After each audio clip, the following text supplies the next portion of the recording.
pessoal? Tudo certinho com vocês? Então vamos dar continuidade aí aos conteúdos envolvendo as relações de medidas do triângulo, tá?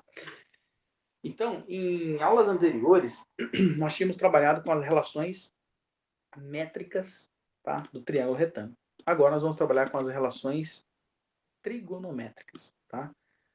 Tudo envolve medida, né? Porém, essas medidas que nós vamos trabalhar, elas são diferentes com relação a ângulo, né?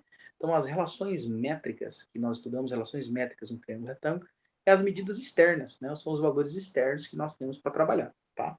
E a partir do momento aí que eu tenho as medidas envolvendo ângulos, ou seja, medidas internas, eu vou trabalhar com as relações trigonométricas, tá? Então, vamos lá. Na página 19 do nosso livro. Então, aqui tem um exemplo de uma telha, né? Um telhado, envolvendo ângulos, olha que interessante aqui, ó. Isso é conhecido como telha romana, telha plana, né? Uma inclinação romana tem uma inclinação de 26 graus, né? E uma inclinação mínima e máxima, tá? E já a inclinação aqui de uma telha plana de 45 graus e a máxima de 50. Aí a gente vai trazer um telhado aí, tá? Lembrando que é interessante ler aí o conteúdo da aula texto, né? Para que se torne mais fácil aí as demonstrações, né? Bom, então note que eu tenho o exemplo de uma residência, tá? E aí eu tenho o telhado em formato de um triângulo, tá? Um triângulo, se a gente fala daqui no caso duas águas, né? Porque a chuva vai fazer com que as águas corram para a direita e corram para a esquerda. Eu tenho duas águas. E aí o esboço aqui, né? Deixa muito claro que nós temos aqui um triângulo menor, né? Triângulo número 1 menor, triângulo 2, 3 e triângulo 4. Então, aqui mostra os triângulos desse telhado. Bom, quais são as suas aplicações? Então, em resumo, né, vocês com certeza viram isso aí no ano passado, né, no nono ano, as três relações fundamentais. Então, a primeira relação que eu tenho é seno, cosseno e tangente, né? Então, em um triângulo retângulo, o lado maior seria o lado que está de costas, ou seja, matematicamente falando, oposto ao ângulo reto, é chamado de hipotenusa, né? E os outros dois lados são chamados de catetos, né? São chamados de catetos. Bom, esses catetos, né, digamos assim, são as projeções que são contrárias à hipotenusa. Então, esses catetos eles são chamados de dois tipos. Ele pode ser cateto oposto ou conhecido como cateto adjacente, né? Cateto oposto e cateto adjacente. Tá? O cateto oposto sempre vai estar correlacionado com o ângulo de estudo, contrário ao ângulo de estudo. Então, olha só. Quando nós falamos em relações métricas, né, eu não falo em ângulo, eu falo só nas medidas externas, né? Ou seja, são as medidas base para a formação da figura geométrica, nesse caso do triângulo. Então, nós só falamos que eu tenho um triângulo, o lado maior é chamado de hipotenusa, né? Ou seja, o lado que está de costas, né, contrário ao ângulo de 90 graus, é chamado de hipotenusa, né? E os que estão...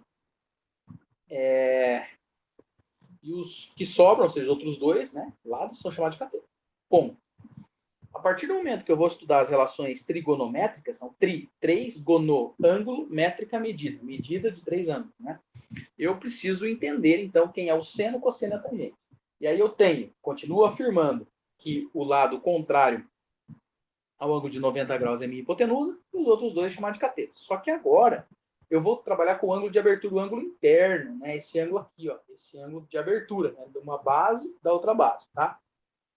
Tudo bem. O lado que vai estar de costas, contrário ao ângulo reto, é chamado de hipotenusa.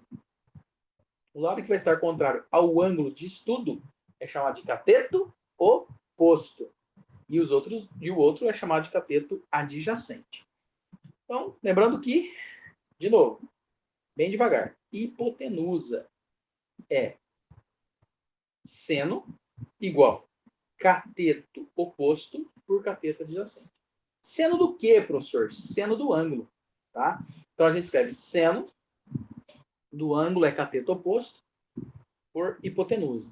Quando eu falar em cosseno, cateto adjacente por hipotenusa. E, consequentemente, a tangente é cateto oposto sobre cateto adjacente, ok?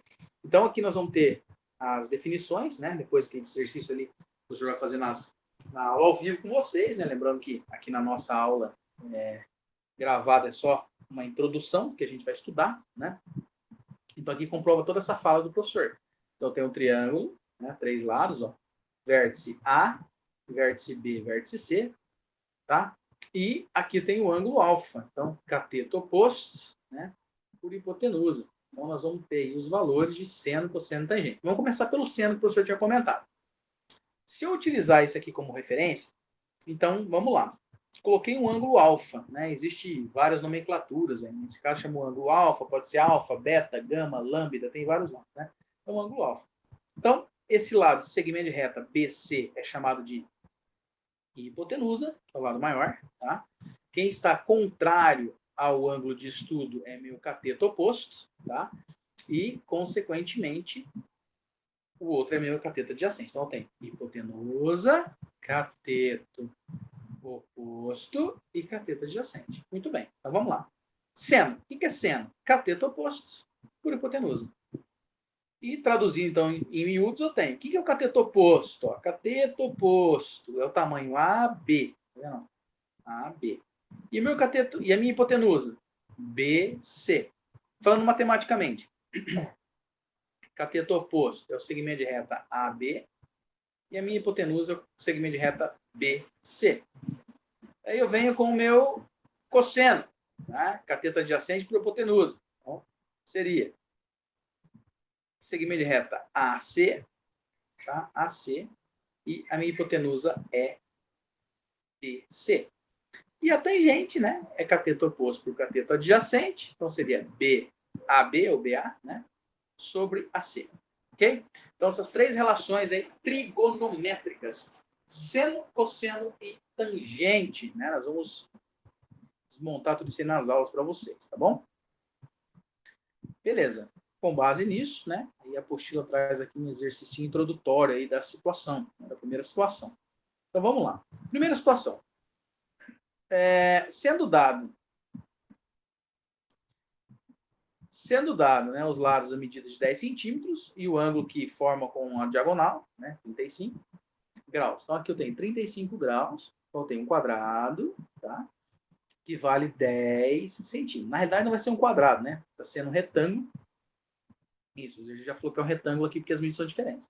Então, quando você corta a diagonal, você secciona ele aqui. Quando você cortar a diagonal, esse lado é chamado D de diagonal, e esse aqui é o meu ângulo de estudo. Então, consequentemente, eu vou ter aqui 10 e diagonal. O que nós vamos fazer?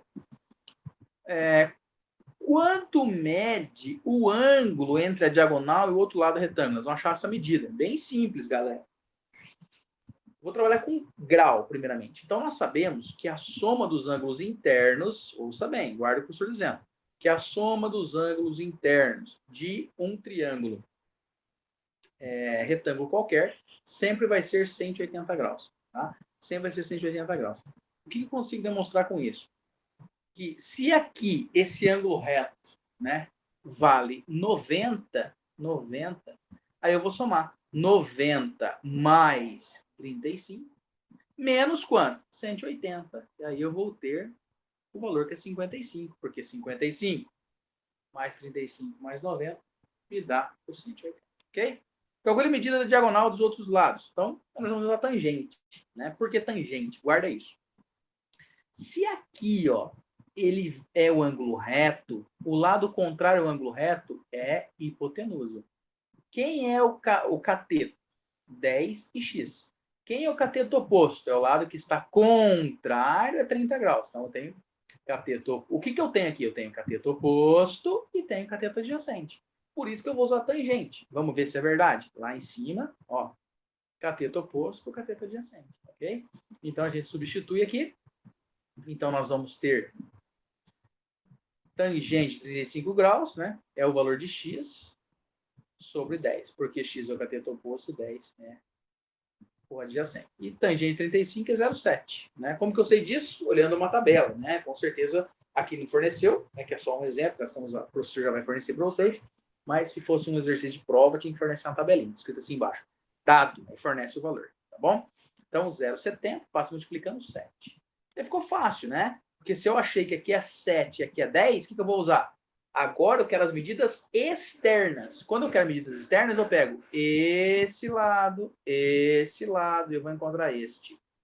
Fazendo o teorema de Pitágoras, tá? Então, você pode aplicar Pitágoras. Ah, professor, eu não quero aplicar Pitágoras, eu quero usar igual a apostila. Beleza, se o exercício fornecer para você o cosseno de 35, ele vai ser o quê? O que é o cosseno? Vem aqui, ó. Cateto adjacente por hipotenusa. Isso é cosseno, né? Cateto adjacente por hipotenusa, né? Isso é cosseno. Bom, então, a gente vem aqui, ó, e faz cateto oposto, cateto adjacente, seria adjacente por hipotenusa. 10 por D. Aí o cosseno de 35 é 0,82. Multiplica cruzado, chegamos a 12,2, né? Com base nisso, a gente utiliza as medidas externas, certo? Então, tem vários modelos, né? Vamos para a situação 2. Tem um menino aqui soltando pipa, né? Entre a mão dele e a pipa, tem um ângulo de 30 graus e a pipa está a 35 metros do solo e o menino tem 1 metro, tá? Então, o menino empina uma pipa que está a 35 metros de altura do solo, né? Em linha reta e controla na forma que tem 30 graus, como a gente viu aqui. Se a linha partisse justamente na mão do menino, quantos metros de linha seria perdido? Então, qual que é feito o cálculo? Olha só, se eu prolongar aqui, eu tenho um triângulo retângulo. Eu não posso esquecer que esse 35 é da pipa até no chão. Então, tem que abater, ó, 35 menos 1 metro de altura. Então, aqui eu vou ter 34 metros de altura, ok? 34 metros. Então, tá. Então, note que aqui forma um ângulo de 90 graus. Então, esse pedaço que eu não tenho é minha hipotenusa. Eu tenho cateto oposto, né? E estou procurando aí, consequentemente, a hipotenusa que é x. Então, eu tenho cateto oposto e eu tenho a dúvida que é x. Por isso, vamos a seno, tá? O que é seno? Cateto oposto para hipotenusa. Por isso que está 34 sobre o comprimento. Aqui a apostila colocou L de comprimento, que seria a minha dúvida, tá? E o que é esse 0,5? Aí tem aquela tabelinha. 1, 2, 3, 3, 2, 1, tudo sobre 2. A raiz vai no 3 e também no 2. A tangente é diferente, veja só vocês. Raiz de 3 sobre 3, 1 raiz de 3. Eita. Seno de 30 graus, é lá no problema, é 0,5, ok? Multiplica cruzado, vamos achar a medida que é 68, tá? A pipa caísse verticalmente, a que distância do menino ela ia atingir o solo? Então, se ela caísse verticalmente, né? Aqui é possível usar razões trigonométricas do teorema de Pitágoras, né? Então a gente vai utilizar aí, ó, como nós já achamos, que aqui é 34, né? E aqui é o valor de 68, eu faço 68 ao quadrado igual a 34 ao quadrado mais d. Fazendo as continhas, 58. Tem dois caminhos. Você pode usar esse caminho, né? Utilizando as relações trigonométricas, mas guarda bem. A partir do momento que você tiver as relações métricas de medida, então eu tenho 34, eu tenho aqui que nós achamos que é 68, é só utilizar o teorema de Pitágoras, né? Muito mais simples, muito mais fácil. Beleza? Galera, esse exercício aí, né? Esse conceito foi introdutório, né? Com o objetivo aí de treinar vocês, né? Só fazer uma pequena abreviação aí do conceito. Lembrando que agora nas lives ao vivo a gente vai detalhar todo o conteúdo a ser trabalhado. Nunca se esqueça, ler as aulas texto, assistir a videoaula, tentar reproduzir os exercícios que eu resolvi na aula, tá? Olhando o vídeo, pausando, retrocedendo, completando a sua apostila e, claro, o mais importante, qualquer dúvida, entre em contato com o professor, manda mensagem pelo WhatsApp, manda mensagem no grupo do colégio, o professor tenta responder da melhor maneira possível e o mais rápido que possível. Beleza? Forte abraço, não esqueçam, com muita saudade. Logo, logo tudo isso passa. Beijão, até a próxima.